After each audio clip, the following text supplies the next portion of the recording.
ಕಾವೇರಿ ಜಲಾನಯ ಪ್ರದೇಶದ ಜನತೆಗೆ ನೀರನ್ನು ಕೊಡಬೇಕು, ಬ್ಯಾಲೆನ್ಸಿಂಗ್ ರಿಸರ್ವೇಯರ್ ಮಾಡಬೇಕು ಅಂತೇಳಿ ನಾವೆಲ್ಲ ಮೇಕೆದಾಟಿನಿಂದ ಪ್ರಾರಂಭ ಮಾಡಿದ್ವು. ನಮ್ಮ ವಿರೋಧ ಪಾರ್ಟಿಯವರು ನಮ್ಮನ್ನು ನಿಲ್ಲಿಸಬೇಕು ಅಂತೇಳಿ ಬೇಕಾದಷ್ಟು ಕೇಸ್ಗಳು, ಒಂದು 200 ಜನ ನಾಯಕರ ಮೇಲೆ ಕೇಸ್. ನಮ್ಮ ಹೋರಾಟ ನಿಂತ್ಕೊಳ್ತು. ಕೋವಿಡ್ ಸಂದರ್ಭ ನಿಮ್ಮ ಮಂಡ್ಯದವರು ಪಾದಯಾತ್ರೆ ಹೆಜ್ಜೆ ಹಾಕಬೇಕಾಯ್ತು.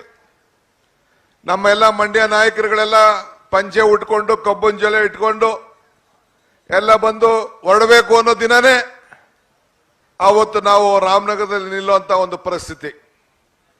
ಒಂದು ಶಪಥವನ್ನ ಮಾಡ್ದೋ, ಒಂದು ಸಂಕಲ್ಪವನ್ನ ಮಾಡ್ದೋ, ಏನಾದ್ರೂ ಚಿಂತೆ ಇಲ್ಲ, ಜೈಲ್ಗೆ ಹೋದ್ರೂ ಚಿಂತೆ ಇಲ್ಲ, ಕೇಸ್ ಹಾಕಿದ್ರು ಚಿಂತೆ ಇಲ್ಲ, ಯಾವ ಕೋವಿಡ್ ಕೂಡ ಪ್ರಕೃತಿಯ ನಿಯಮದ ಮುಂದೆ ಆ ಭಗವಂತ ತಾಯಿ ಚಾಮುಂಡಿ ನಮ್ಮನ್ನ ಬದುಕಿಸ್ತಾಳೆ ಅಂತೇಳಿ ಅಲ್ಲಿಂದನೇ ಮುಂದುವರಿಸ್ತೀವಿ ಅಂತೇಳಿ ನಾವು ಮಾತನ್ನು ಕೊಟ್ಟು, ಅದಾದ್ಮೇಲೆ ಬೆಂಗಳೂರವರು ಕೂಡ ನಡೆದು ನಮ್ಮ ಜನರಿಗೆ ಒಂದು ದೊಡ್ಡ ಸಂದೇಶವನ್ನ ಕೊಟ್ಟು, ಈ ರಾಜ್ಯದ ಜನತೆ ಕಾವೇರಿ ಹುಟ್ಟೋಯಿಂದ ಹಿಡಿದು ಬೆಂಗಳೂರು ಕಾವೇರಿ ತಮಿಳುನಾಡಿಗೆ ಕಳಿಸೋವರೆಗೂ ನಿಮ್ಗೆ ಇಷ್ಟ ಇದ್ದಂತ ಪ್ರತಿನಿಧಿಗಳನ್ನ ನೀವು ಆಯ್ಕೆಯನ್ನು ಮಾಡಿ, ಕಾವೇರಿ ಹುಟ್ಟಿ ಕೊನೆಗೆ ಮೇಕೆದಾಟಿಗೆ ಹೋಗೋವರೆಗೂ ಕೂಡ ಕಾಂಗ್ರೆಸ್ನ ಶಾಸಕರನ್ನ ಆಯ್ಕೆ ಮಾಡಿ ಈ ರಾಜ್ಯದ ಜನತೆಗೆ ಸೇವೆಯನ್ನು ಮಾಡಲಿಕ್ಕೆ ತಾವು ಅವಕಾಶವನ್ನು ಮಾಡಿಕೊಟ್ಟಿದ್ದೀರಿ.